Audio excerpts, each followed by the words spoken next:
afternoon, everyone, or good day, whenever you're watching this show, and welcome to another episode of Pink Basket TV.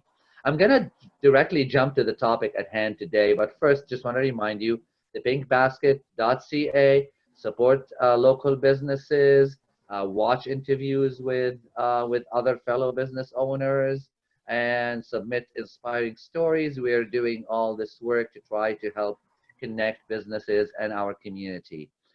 Today, I feel it's a really big topic and an important topic because the travel and hospitality industries are one of the most affected by COVID-19, it seems, and they will be for a while because it is a very intimate settings when you travel. So with us today, we have an expert in the industry who's been in it for a long, long time and is connected to a lot of organizations.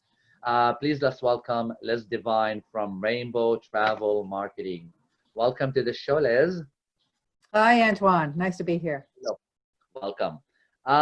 You have been in this for a long time, and in my opinion, you're an expert that the community calls on to understand travel. You and I worked together at World Pride, and then I learned a lot about how your mind works when it comes to travel. You connect the dots.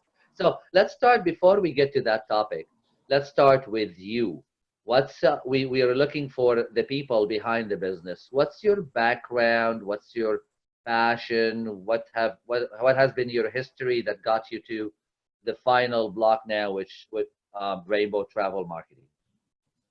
Well, I've been in the travel business for about 15 years now. And I actually got my start initially before I was involved directly in the travel industry. I had been a student activist and then became involved in a number of community organizations, LGBT organizations, women's organizations. And my passion early on was helping to organize and develop our community through sport. And so I was part of lots of different neighborhood sports organizations in Toronto, playing softball, hockey, getting involved in a number of different community organizations, then helping to organize local LGBT athletes. And it was through those organizations and participation that I developed some community leadership by helping to organize other athletes, weekend warriors, we like to call ourselves, to be able to participate in international LGBT sports events, the gay games most notably, and traveled all around the world, traveled to Sydney and to Amsterdam and to Chicago and Vancouver, Copenhagen, got to Cologne, got to go all over the world with friends and chosen family to represent our city and our country and meet athletes all around the world through sports. And it was through those activities, both helping others to get involved in international sports and also the experience of traveling all over the world, that I became more and more interested in being part of the international LGBT travel movement. And that led me to join the crew at Rainbow High Vacations about 15 years ago on Church Street in downtown Toronto, and to work with them, helping to develop travel opportunities for LGBT people. At that time, there were lots and lots of challenges, many more challenges that we had than we do now to travel as openly LGBT. Okay. And it's been wonderful to be part of the development of that organization. I get a lot of love out of doing that. I've been a Canadian ambassador for the International Gay and Lesbian Travel Association for the last 10 years or so. And through that, I've met hundreds of other people who were working very, very hard to improve the lives of people everywhere in the world through the experience of travel. Cool. cool. And that got you to Rainbow Travel Marketing, your own initiative. How long have you been with that brand or on that brand? So I've been working so Rainbow Travel Marketing helps to connect businesses and destinations and LGBT travelers.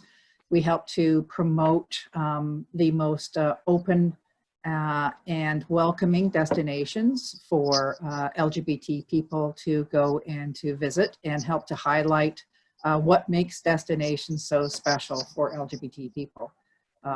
For example, this week, Costa Rica not only has they passed their legislation to approve same-sex marriage last year, but this week they started to have their first marriages.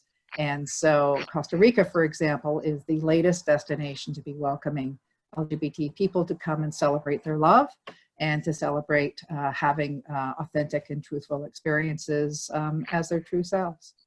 So that's going to be the new hotspot? Is that what we're expecting?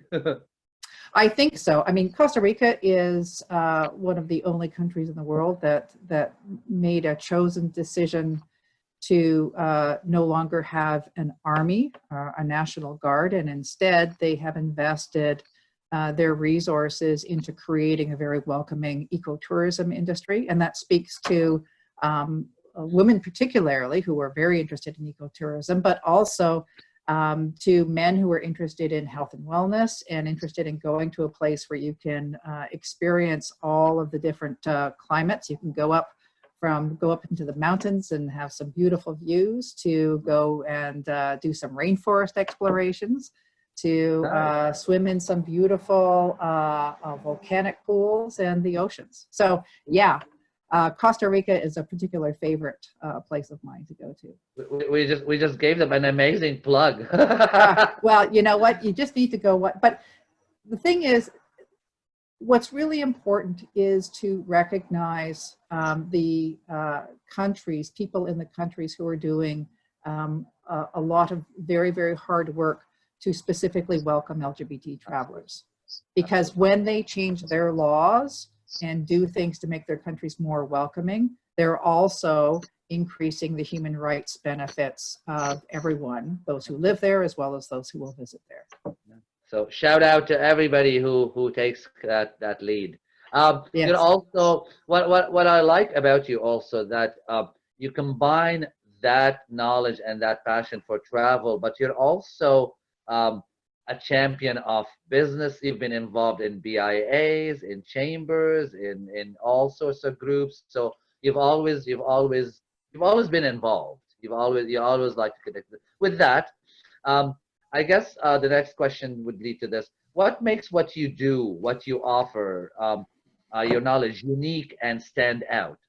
I've been saying on the interviews, and I think it's really a wonderful thing that we should all have a bragging right. If you're in any business, you should be able to say, and here's why I'm so special. What makes you and Rainbow Travel Marketing special? Well, I would say it's the depth of expertise that we have. I mean, these days, lots of people really, really enjoy doing their own travel research, for example, and also want to be connected with what's going on around the world for LGBT people. It's a full-time job staying on top of all of the things that are changing now, particularly with the whole COVID stuff, which we'll talk about later. You could spend 23 hours a day just staying on top of all of those changes.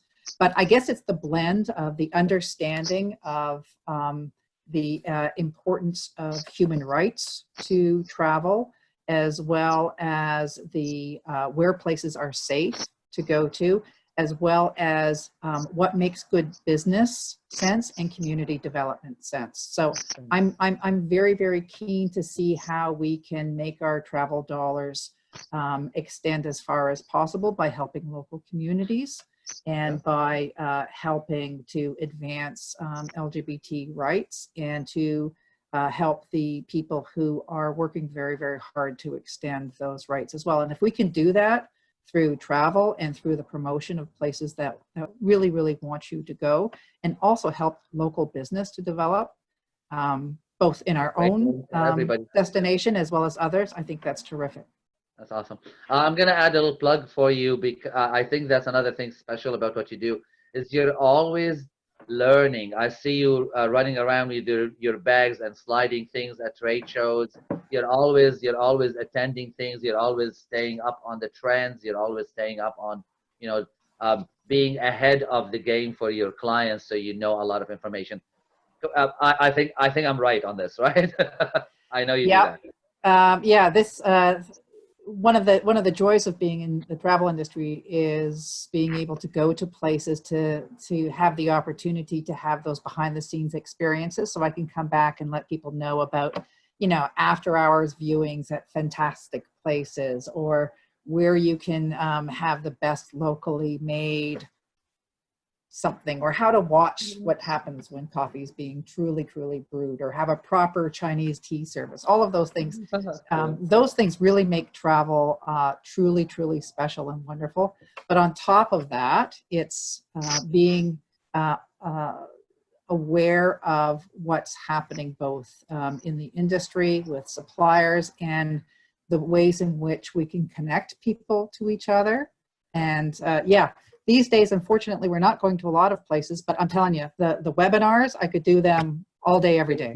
Attending a lot of those. You know what? I think in any industry, a great business owner is one who's always developing themselves and learning, being ahead of the game for the client. Speaking of that, okay, let's talk about where we are these days.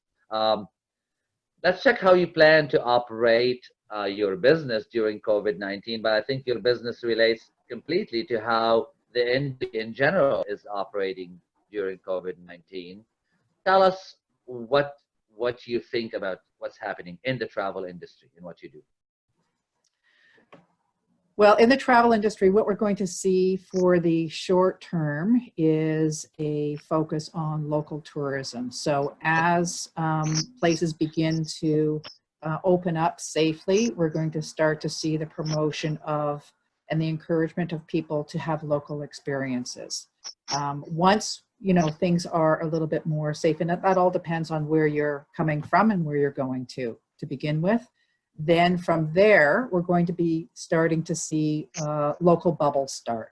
So whether it's adjacent provinces or adjacent states, and then adjacent countries.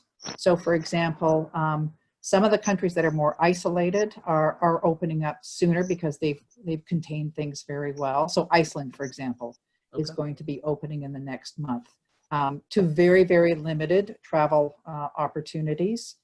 People who are coming from far away will still have to isolate before they can experience the country.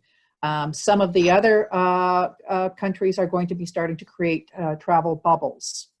So, for example, Israel and Cyprus and Greece are going to likely, because they have very low rates, will start to create travel bubbles between them. So people who are in places where there's very low degree of infection will start to encourage cross travel. But again, if you're coming from a place that still has any degree of outbreak, you can count on either not being allowed into the country, or once you are being allowed into the country, to having to be quarantining for 14 days or so. And then right now, so that's sort of what we're going to be seeing in 2020. For 2021, that's the reopening date for a lot of international travel. Right now, I mean, because you have to start to plan on what your start date is going to be. So for the most part, most of the companies internationally are looking at 2021. Some of the river cruise experiences are talking about late fall, early winter. The cruise industry is going to be really interesting to see what happens with that. People who like cruising, even though it got a really bad rap at the beginning of the pandemic, a lot of people are very, very loyal to all of the opportunities that they have through cruising. And the cruising tourism is really, really important to a lot of local communities. Okay. Unfortunately, in Canada, they've just pushed back. Cruising won't be starting up until at least the early winter. Okay. And that's going to be pretty devastating for a lot of the West Coast and the Northwest Coast, because those communities really, really depend on cruising tourism. Okay. But I would say that we're going to start to see, again, it all depends.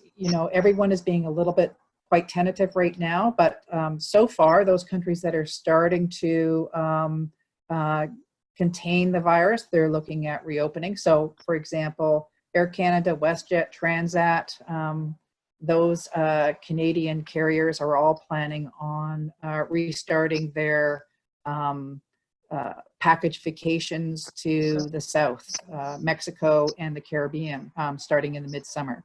So again, we'll see. It all depends on how we continue to contain things.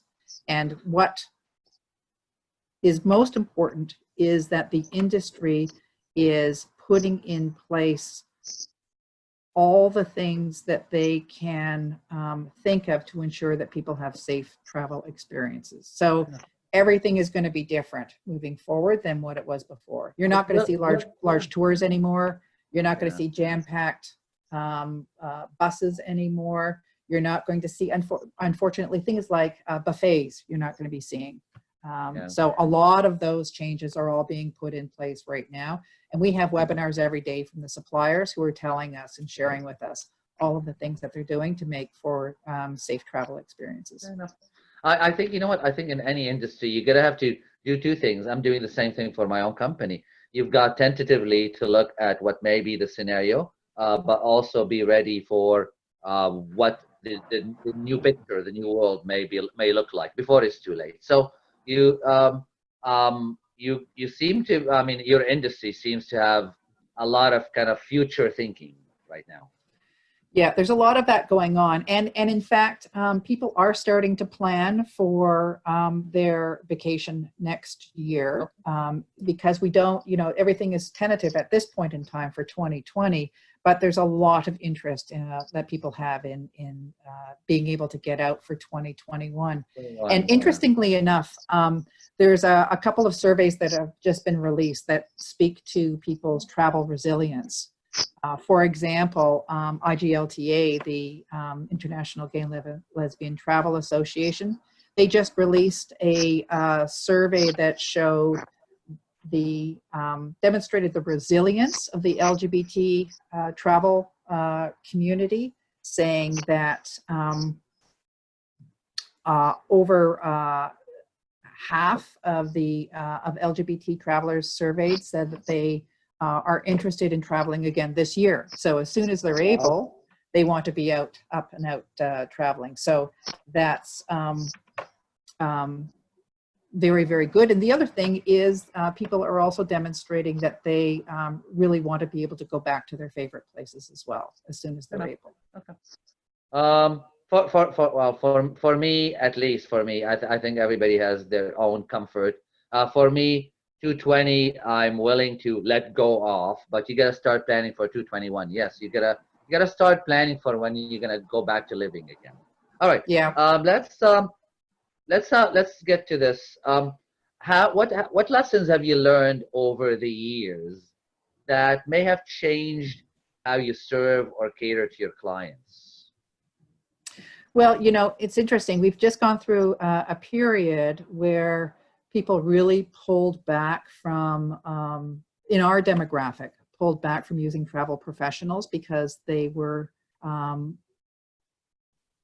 the experience of researching and booking your travel became part of the whole experience for people of our generation. What's happened though in the last couple of years, we saw a resurgence of coming to use travel professionals by younger people, those who are under the age of 30, who are more comfortable with going to trusted adults to give them guidance and support. What's happened in the last 3 months, though, lots of people who booked their own travel and who were doing their own things found that they were really stuck. So the professional travel community worked night and day really, really hard to be able to bring people back home, to help people with canceled bookings, to help them with figuring out how to try to get refunds or future travel credits. So the value of working with a travel professional, I think, is being seen, certainly in terms of the numbers that we're seeing now, is that people are moving back strongly to using a professional for all but the most basic forms of travel. So you're going to see, I think, next year a real resurgence in the industry. So that's helpful because, you know, people are real experts. They have spent many, many years not only learning about destinations and experiencing them, but also knowing all of the intricacies that are involved in being able to plan and book and experience travel. Listen, I'm always of the mind of ask the experts. Why should I bother with something that somebody else knows better than me? I'm also lazy. I want somebody to do the work. I want to say, I want trees around me. I want this kind of hotel. I want to arrive then. You do the work. Yeah. So, good. And also, you know, those behind the scenes things, like, you know, how to avoid standing in line for 2 or 3 hours to see an attraction when I know how to get you, you know, behind the scenes pass and stuff like that. You've done your job. You've done your job. You've learned your industry. Why should I bother trying to learn something that's not mine to learn? That's how I'm always. I always like to go to those who know better. Who is your dream client, Liz? Well, I said leading from that is one who trusts in the expertise of professionals. So just like you, here's what I want. I want to go to have this type of experience. Okay. Give me your best, give me your recommendations, and let's work together to plan out the trip that would be either the trip of a lifetime or the really necessary time away. Because you know what, your vacation time is valuable. And as I was saying before, you don't want to be spending that time having an experience that's not as good, that could be avoided if you're working with someone who knows the property, knows the supplier, knows that the reason why this place is on sale is because they're constructing the newest wing next door. You know, we hear those kinds of travel horror stories all the time, and sometimes I just wish, you know, I could so tell you why that place is so cheap right now, because this is happening and that is happening. But also, the true joy of working in this industry is to work with people to help them to have the experience of their lives. So that's my best client, someone who wants to do that and is very excited at the opportunity to and open to suggestions on how they can have a terrific time. You know what? And I didn't think about that. I said lazy. I said I like to go for the experts, but also your vacation time is very precious. You've got those 2 weeks or whatever in the year. Do you really want to end up in a really bad experience and waste that opportunity to enjoy yourself? I actually just had this question on mind. I've never actually thought about it with the travel. What is there something we can discuss actually? Maybe to people, they're thinking they're saving money by going through all the online portals and whatever, what have you. What's the difference financially? Is it that exuberant to work with a travel agent versus do it on your own, or does it make sense at the end to it's not that much more expensive? That making sense? Question? Yeah, you know what? The reality is that the base cost of every product is pretty much the same. Okay. No matter where you're buying it from, the base cost, the end supplier is receiving the same amount of money for providing the service that they're providing, whether it's a hotel or it's a tour or it's a flight. So the base cost is the same. The difference when you're buying online is that profit is going to the online booking companies' bottom line profit line to their big advertising budgets, and not a lot of service Okay. because they're expecting you to know exactly what you're going to be purchasing all on your own.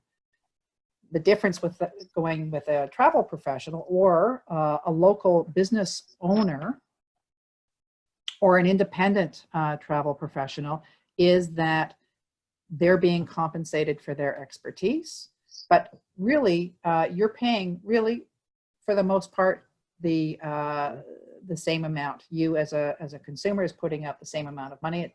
The difference is whose pocket the profit is going into. Okay, that's it.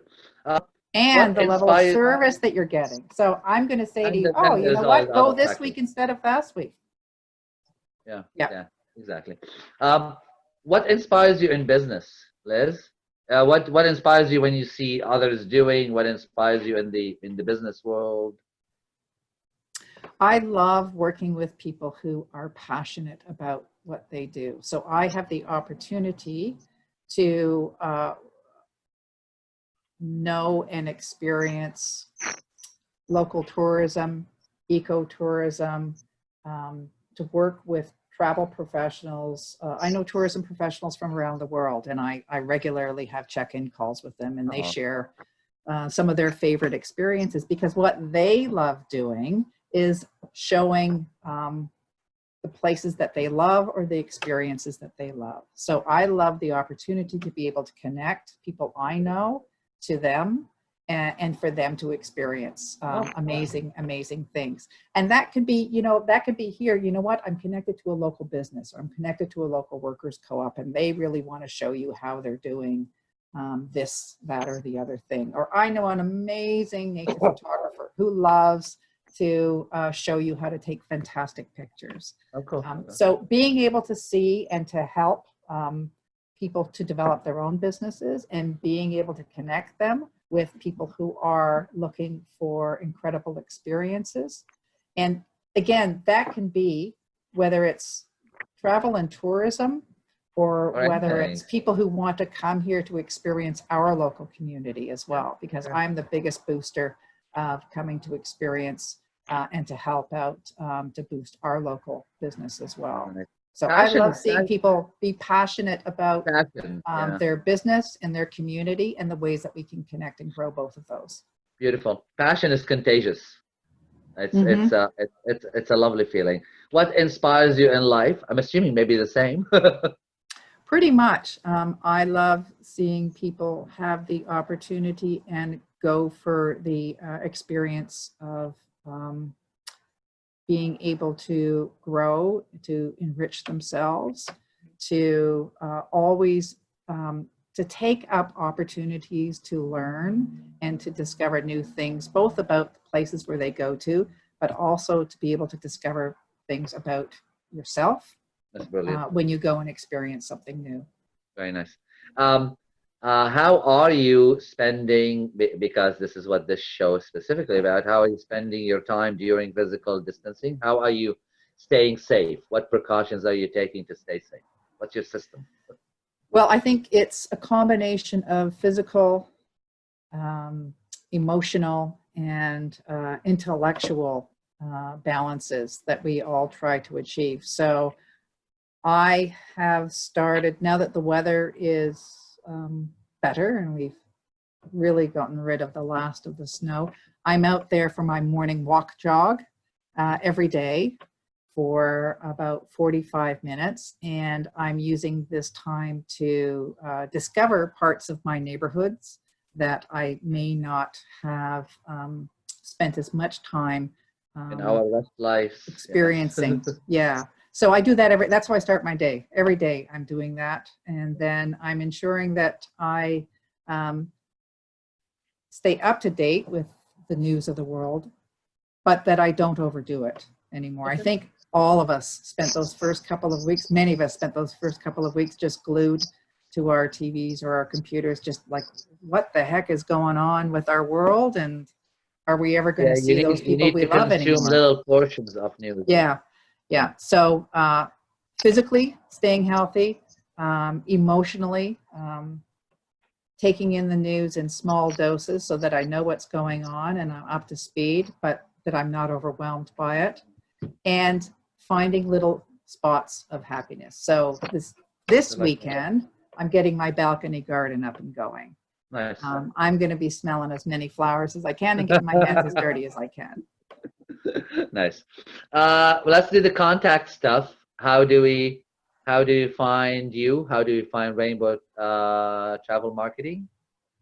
Well, my email is probably the easiest and best way, and easiest way to find me through liz@rainbow.travel.